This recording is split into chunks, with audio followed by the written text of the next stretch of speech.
So much. Let me introduce myself.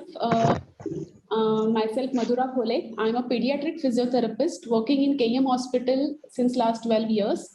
And the topic for today is assessment of high-risk infants. As Dr. Sudha Chaudhary has already discussed with all of us in details that what happens in NICU, how the kids are survived over there, how they are tackled over there. But then the question comes that what is there beyond survival?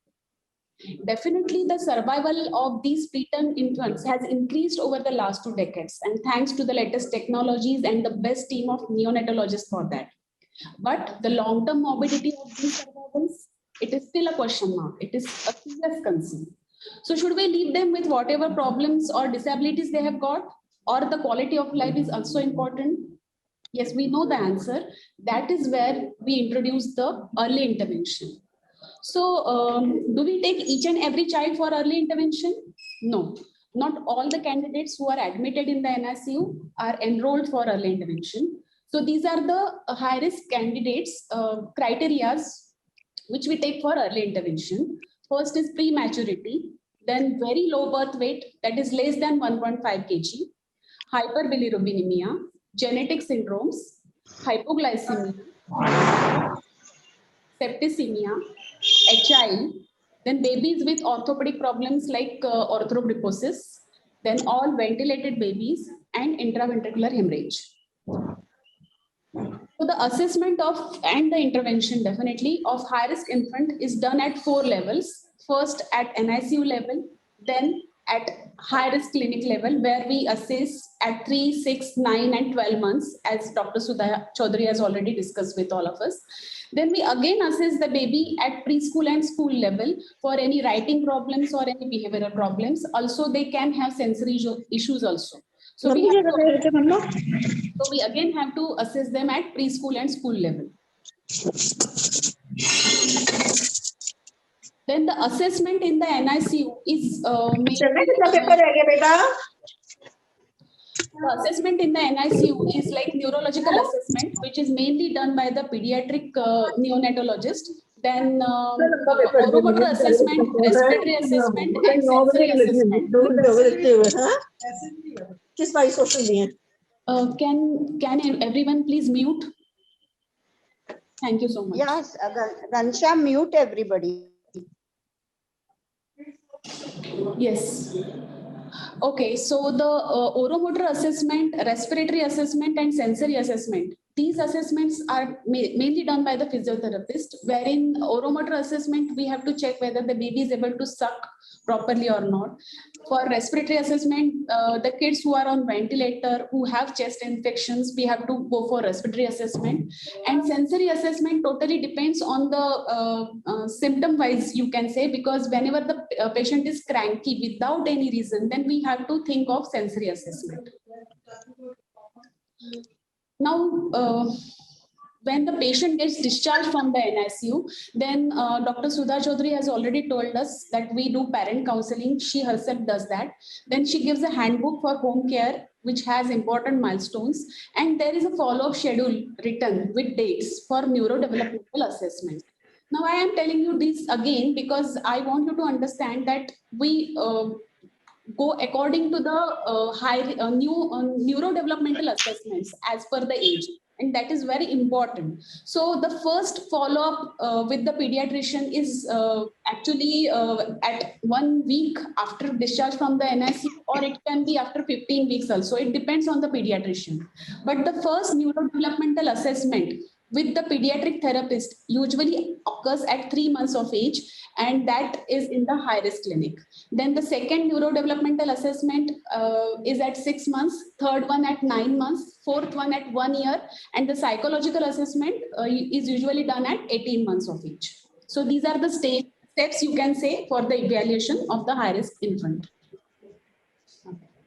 Then the first neurodevelopmental assessment is done, as I said, in the 3rd month of assessment, and this 3rd month is the corrected 3rd month. Okay, so the child is assessed in supine position, sideline position, prone, sitting, and standing positions.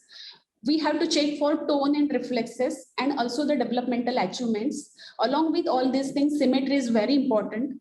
So whenever we assess the child for 3 months, I'm going to tell you in the next slide that how we assess, what are the criteria.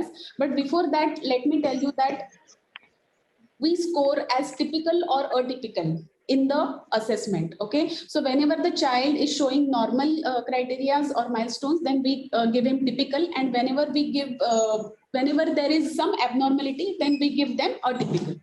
So at the end of every assessment, we give them a home stimulation chart and a stimulation kit, about which I will talk at the end of the presentation.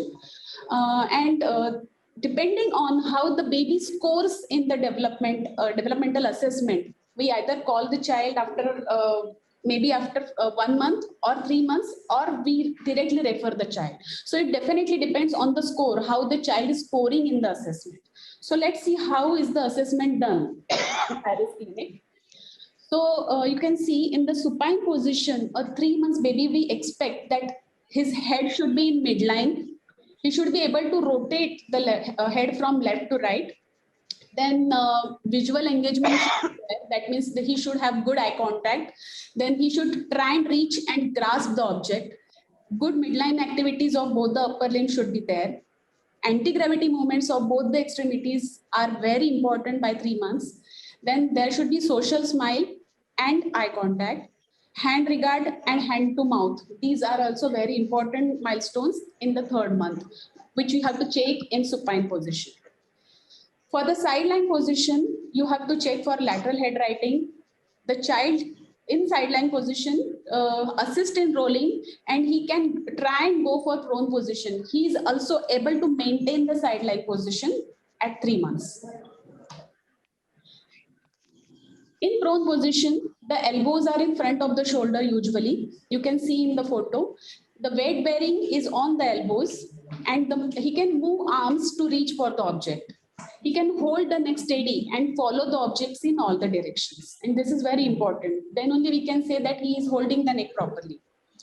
Then pull to sit. If you will pull a baby to sit, then he can maintain the head in midline with head lag only in the last 15 degrees. Okay, so definitely he will assist in the maneuver by pulling his arms and trunk muscles. If you will make a 3 months baby sit, you will see that he has good head control. Then the head is usually in the midline and he can do chin tucks. There is good mid-thoracic extension. He can move in the anteroposterior planes also. In horizontal suspension, the child is able to keep the neck and trunk in extension, and he can maintain the head in the midline up to 45 degrees of extension. He can move the arms and legs freely. So protective extension means parachute reaction. You must have realized it by now. So in this reaction, you will see that a 3 months old baby's head, trunk and hips are extended and the arms are forward to sustain the extension. Although this is better in 6 months baby, but a 3 months baby also will show you good parachute reaction. Then standing position, the hips are usually behind the shoulders, and there is partial weight bearing on the lower limbs with intermittent bouts of flexion and extension.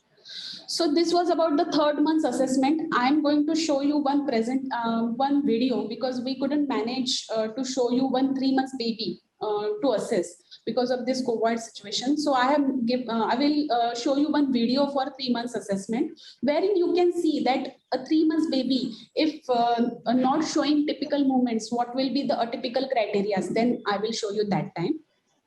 So depending on how the baby scores in this assessment, whether the baby showing all typicals, then we will call him directly after 3 months for the 6 months assessment. If the baby is scoring in between some atypical and few typicals, then we will call them after 1 month and we will give them home stimulation and chart, and we will again judge the child. But if the child is showing all atypicals, then definitely we will refer the child for the occupational therapy department at 3 months of age only. For the second neurodevelopmental assessment, which is done at 6 months in high-risk clinic, again, we have to check in all the positions, that is supine, sideline, prone, sitting and standing. We have to check for symmetry, tone and reflexes. But by 6 months, main thing comes, which is developmental achievements, because we expect a 6 months baby to have many developmental achievements, like the baby is turning on both the sides, not just turning, but he can come back to supine position again. He should be. Then he holds neck, and also he can sit with support. He can creep also. So there are many developmental achievements which you will not see in 3 months baby. So you have to check for those at 6 months. Again, depending on how the baby scores in the assessment, we either call the baby after 1 month or after 3 months, or we refer the child. But still, even if the child is at 6 months, we give the child home stimulation chart and a kit. Not kit, but stimulation program chart, and we call them accordingly.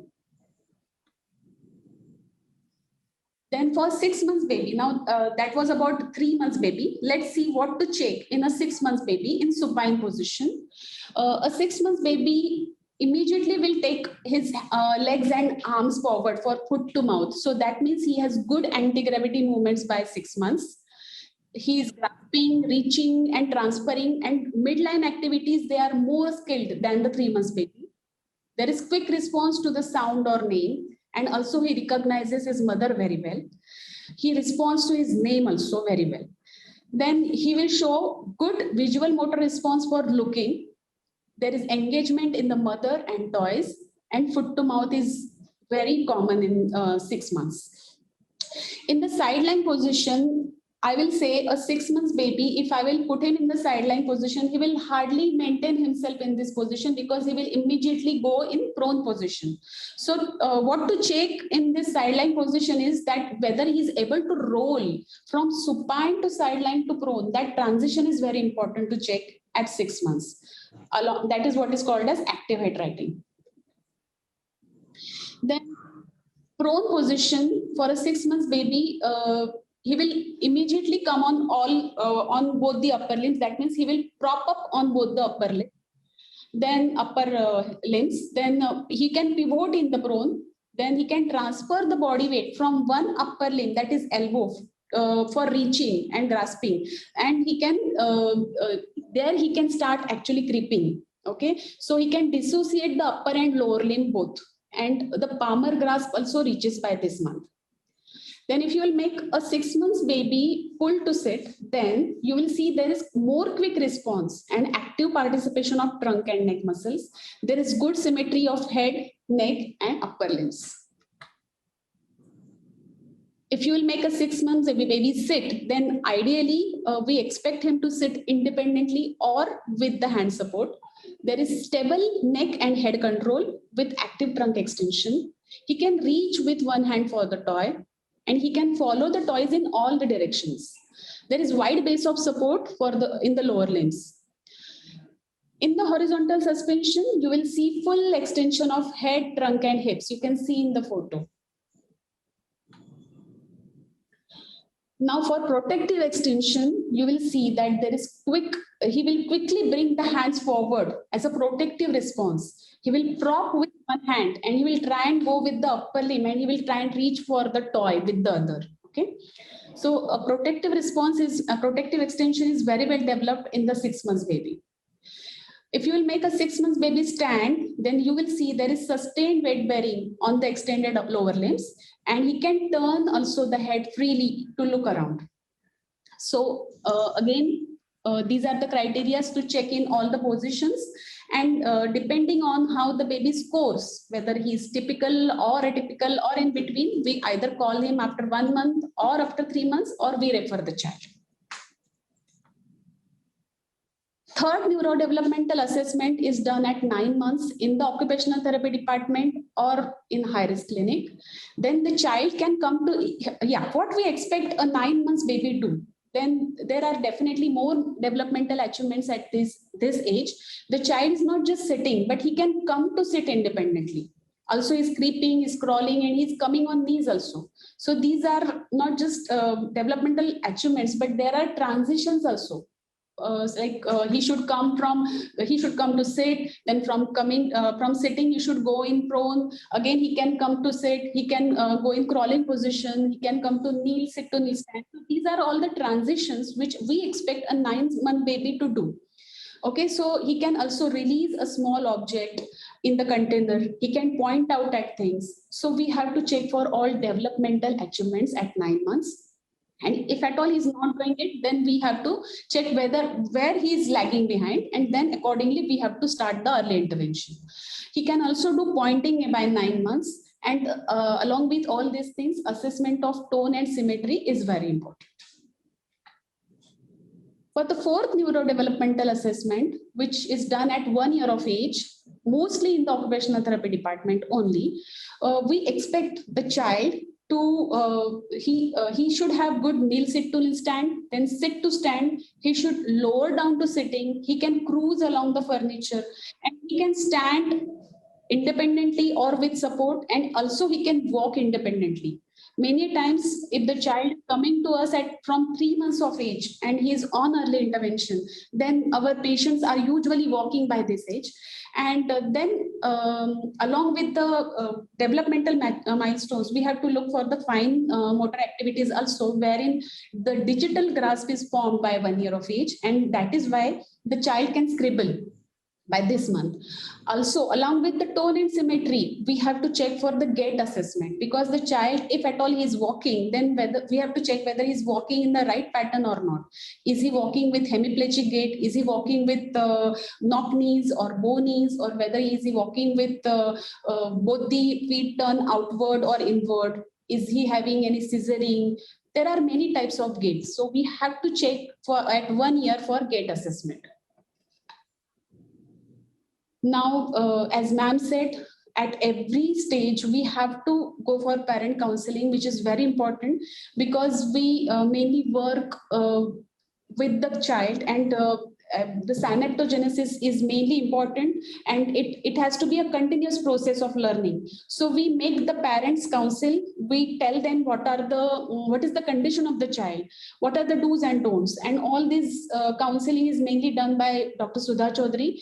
And we also counsel the parents in the high-risk clinic for carrying and feeding positions, how to handle the baby, a 3 months baby, a 6 months baby. So these are all the home stimulation things which we teach the parents. Main thing is carrying and feeding positions, tummy time activities. We tell them the importance of tummy time, then eye contact stimulation, reflex inhibiting postures, and we also tell them how to use a stimulation kit to stimulate the baby for a particular milestone. Now you can see these are the home stimulation charts which we have made for 3 to 6 months and 6 to 9 months. These are available in both the languages, that is Marathi and English.